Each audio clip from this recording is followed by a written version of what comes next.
Hey, good Sunday morning, my dear friends, and welcome to beautiful Surfside, California. It's a gorgeous morning. Of course, we want to start out by remembering our firefighters, first responders who continue to lay their lives on the line for all of us here in Southern California. The devastation is heartbreaking. I'm hearing so many stories from friends of mine about how they lost their home and how they are suffering right now. And we keep them in mind and start out the morning briefing by keeping them in our thoughts, prayers, every single moment of every single day. The morning briefing is coming at you next. I'm going to get set up right now on this beautifully glorious morning here on Sunday. We've got a lot to talk about. Long-range fishing continuing very, very well. We've got some windy weather in the forecast that we're going to be talking about. Also, we've got some halibut derbies getting ready to start up. There's some great rock fishing south of the border and so much more. You know what time it is, everybody. I'm going to get set up and then I'll be back with lots more right here on the morning briefing. Getting ready to set up. Have a great one, and I'll be back in a moment.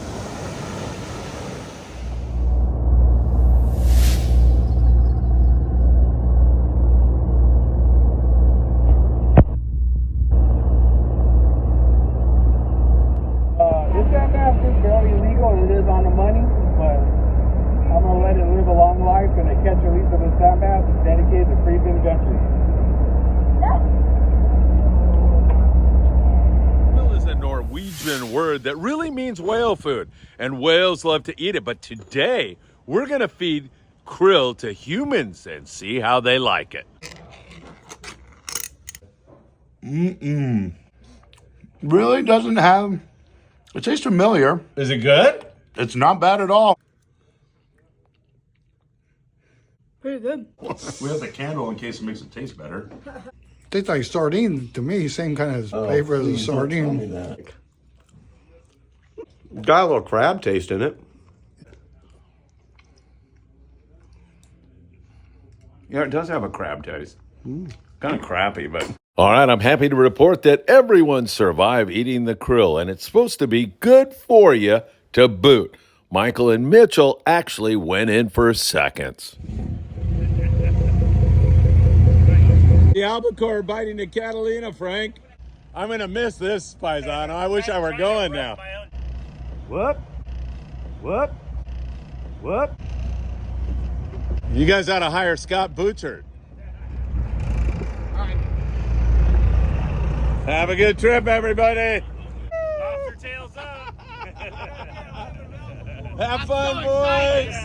Limits for everyone. Have fun. Before we get started on today's morning briefing, don't forget, if you're headed to Ensenada, you're going to want to give Zeke Casas a call. Only 15 minutes from downtown, but just check out that spectacular view while in Ensenada, Baja California Norte. And if that garage door is giving you a problem, then you're going to want to call your garage door man. That's Joe Welker. Tax problems? Nobody better than our friend Tim Marquez. Tim's been doing taxes for 35 years. Give the tax man a call today. And for your heating and or air conditioning needs, you're going to want to talk to our dear friend John Lopez at Efficient Heating and Air Conditioning.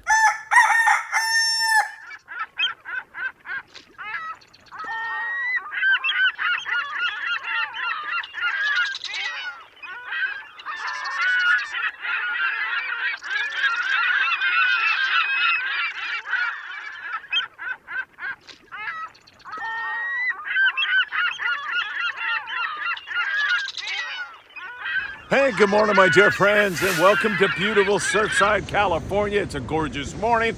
A lot to talk about here this morning. Of course, as I've already said, but I want to make it clear, we're going to keep our first responders in our hearts and prayers. And to all of you who are suffering right now here in Southern California, we are praying for you and hoping that this all comes to an end here very, very soon. All right, ton to talk about on the morning briefing. It's a gorgeous morning here. And, well, you know what time it is. It's time for the morning briefing. Good morning, my friends. Oh, is that good? Let me tell you, a little breezy down here. It's not as cold as it has been, but these waves are pretty big that are rolling in here right now. They're not huge, but they're pretty darn big. In fact, I thought there was a tractor working outside of the house last night, but it was these waves pounding in here on the Southern California surf on an absolutely beautiful morning. Hey, if you don't mind, hit that like button. We deeply appreciate it when you do that. Also, if you'd subscribe to the Friedman Adventures YouTube channel, that would be great. Tick that little bell. You'll be notified when there is new content.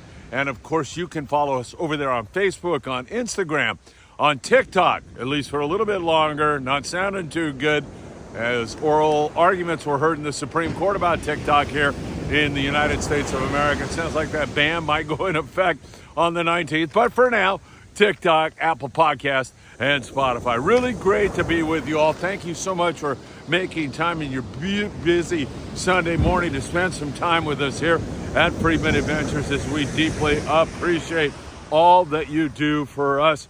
Man, I'll tell you, south of the border, there has been some phenomenal fishing, and that is continuing. Let's start right there with long-range fishing, as that has been phenomenal, and it's still going on. Excellent fishing for wahoo and mostly, like 120 to 180 pound yellowfin tuna.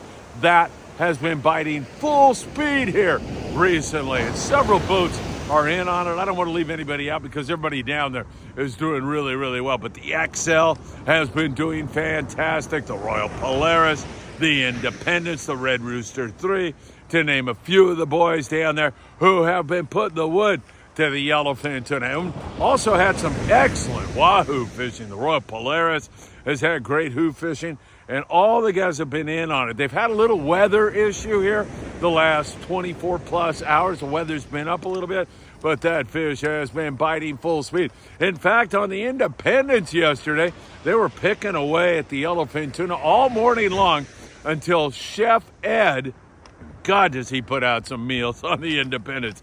Ed said, hey, it's lunchtime, everybody. Come on in. Take a load off your feet. Have a great meal. And apparently, the yellowfin were listening to, because they went full speed. I mean, it's always perfect timing.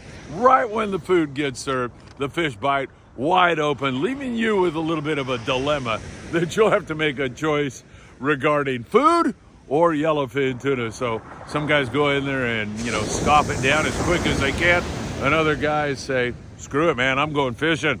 That's why I'm here, to catch some more yellowfin tuna. So some great long-range fishing going on. Now, for those of you joining us from other parts of the world, and we have just a vast audience now, I can't thank you enough, in the Philippines, in Costa Rica, in China, in Taiwan, all over the world. These are trips that leave from San Diego, California, and they go out for 16 days in most cases. To get to the fishing grounds is a 3-day run. You're literally traveling for 3 days, and then you get to the promised land. And man, it has been good here recently. So great long-range fishing going on. Now, as long as we're on the other side of the border, the Mexican-American border, let's talk about what's going on in Cabo San Lucas.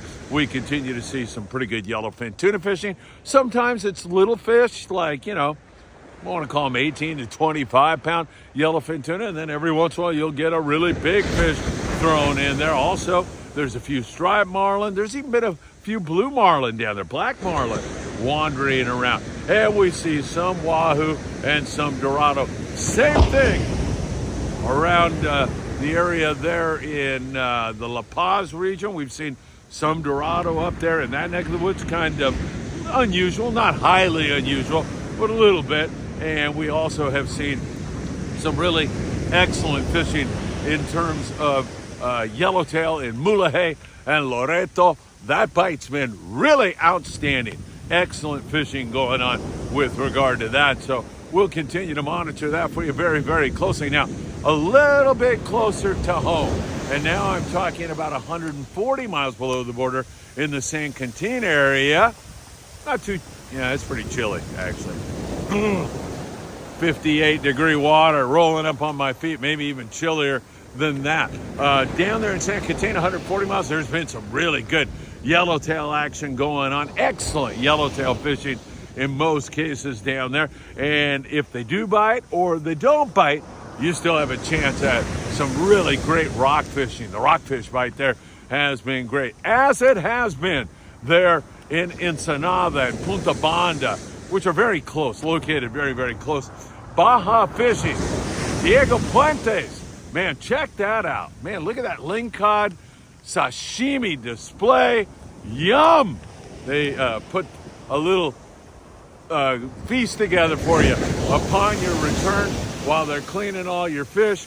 And if you ask me, that is pretty darn cool. So really good rock fishing in Ensenada right now. And hopefully that is going to continue. Man, this surf is pounding in here this morning in Surfside, California. So some really good fishing for rockfish on the other side of the border.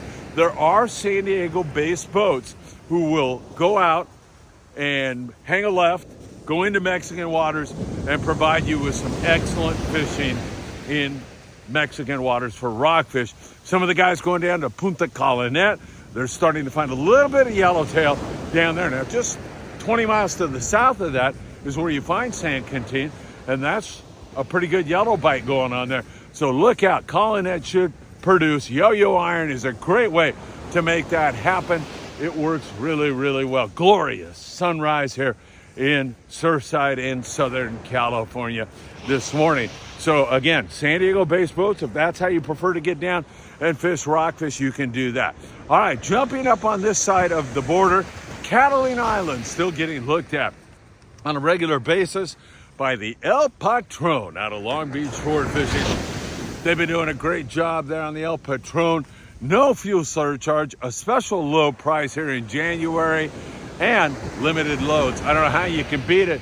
Gorgeous days on the water. It has been absolutely beautiful, and we're right in the middle of gray whale season. So you're likely to see some grays. You might even see some fin whales, humpbacks. There's even been some orcas bumping around, especially up in the northern region up there around Ventura. In that area, we've been seeing them up there, but you'll see them here in SoCal down off Orange County. We've seen some of that also. There's been a little bit of bass taken up and down the coast up there out of Marina del Rey sport fishing.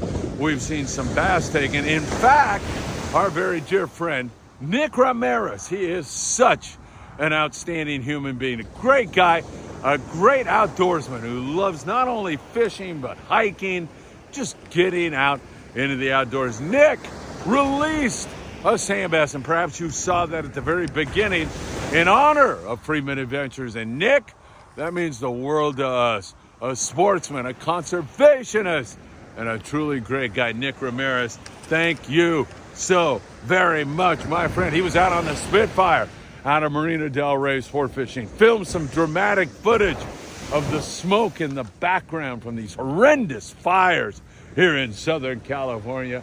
Nick, thank you so very much for all you do. No doubt about that. Monte Carlo out of 22nd Street Landing in San Pedro, California, is telling me that, hey, you know, if you work hard at it, you're going to get a limit of whitefish. No problem at all. And a pretty good grade for local whitefish. So that is still in the mix. You can catch sculpin and whitefish. Remember, rockfish is closed here in Southern California until April, and that's the reason a lot of people head south. But you can pick away at the sculpin and whitefish and that kind of stuff.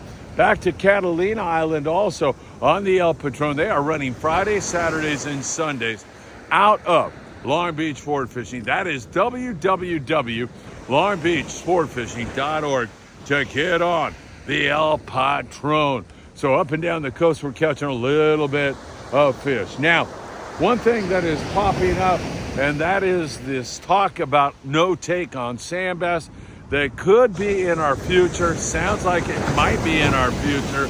Best available science, they are saying, indicates that we need to take a complete break on catching Sandbass. Wow. You know, I don't know what to tell you, man. Best available science. You know what that means? They didn't have any funding to be able to do any research. There's just really poor research done on stock assessments and everything else. And they're going to err on the side of being cautious. And man, that affects so many people's livelihood and so much more. And I truly believe it's a thing, with the Sandbass. It's oceanography, I think. And once that all straightens out, and that's Mother Nature, these cycles that we've seen since I was a kid 60 years ago, and old-time fishermen used to tell me, oh, don't worry about it, they'll be back. And I thought they were nuts, and they were back. Whether it was sardines or, some other species, it normally will bounce back. Now, you can overfish a species, but that's not happening by sport fishermen. We'll just keep our eyes on that whole thing for you as we move forward. All right, don't forget, tomorrow we've got 2 live shows. The Danny Cadota Show. Danny is fired up, ready to bring you a great presentation on Monday. We'll have Danny live at 4 o'clock in the afternoon, and then tackle Shop Confessions with my dear friend Sam De La Torre, who was recently on another show with Bart Hall, as the Hall shows are on the horizon. Don't forget, you've got the Long Beach show coming up toward the end of the month. Hall shows, plural, Hall, HALLSHOWS shows.com for further information. I will see you there, that is for sure. All right, in the Southern California surf, well, pretty big waves crashing in here, as you can hear perhaps and see with your very eyes. It's some significant big waves crashing on the beach here. There's enough of an interval in between that you could fish this no problem at all. This morning, throwing jerk bait like a Lucky Craft, a chrome crocodile, those are a couple ways to get it done. And we're seeing more and more stripers. Again, we saw another nice striper, Adam Helbert. Adam with a big striper in Orange County in Southern California. Wow, nice going, Adam. That is one big, beautiful striper. So happy you were able to achieve that accomplishment. That is a beautiful fish. And as you look out here, that's when you're making your cast right now. Beyond this wave that's breaking and then coming in before the next wave breaks. You're gonna have your timing down to make that happen.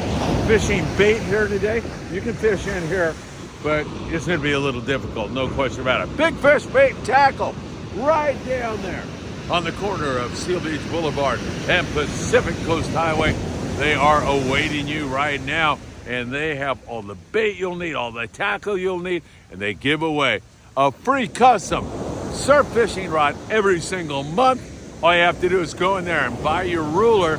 You buy the ruler, and then you are in really great shape. All you do, measure your catch in the sand, upload your photo to the Big Fish Bait and Tackle Instagram page, and if you have the biggest fish of the month, you get that beautiful surf fishing rod, and they are gorgeous. Hundreds of dollars in value for that rod. All right, my friends, what can I tell you? It's a beautiful morning here, but a lot of people suffering in SoCal. Our hearts, our thoughts, our prayers go out to each and every one of them. Our first responders right up at the top. All right, we'll continue to monitor and watch things for you very, very closely. If there is any breaking news here today, I will have it for you. Yesterday, we were at 22nd Street Landing in San Pedro, California, watching the Amigo depart, and also having humans eat some krill to see how that all went down. Hope you enjoyed that. That was kind of crazy. Kind of crappy, yeah, it's me. All right. Have a great one, my friends. Take great care of yourselves. And as always, I hope to see you really, really soon.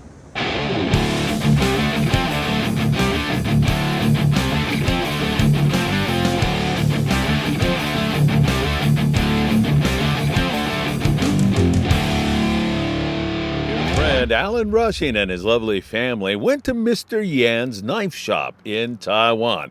That's Mr. Yan right there. He makes pot-bellied knives, which the fishmongers in Taiwan use to dice up big bluefin tuna. So we turned to Captain Daniel Hadaway on the Island Spirit to see what he thought. Is it sharp? Oh yeah. think if I trace it down the back, that's really sharp. It's a good knife. I bet it'd be an excellent tuna knife. I would 100% use this for tuna. A really excellent tuna knife. Do you think it'd be better than the knives you presently use? Probably, yeah. Really? With bigger tuna or any fish that you really trace, having a super sharp tip is really beneficial, and it's long enough to put down the middle of the tuna and cut across each side of the bloodline. So I think it'd be a really excellent tuna fillet knife. I'm gonna have to get you one. Yeah, try that.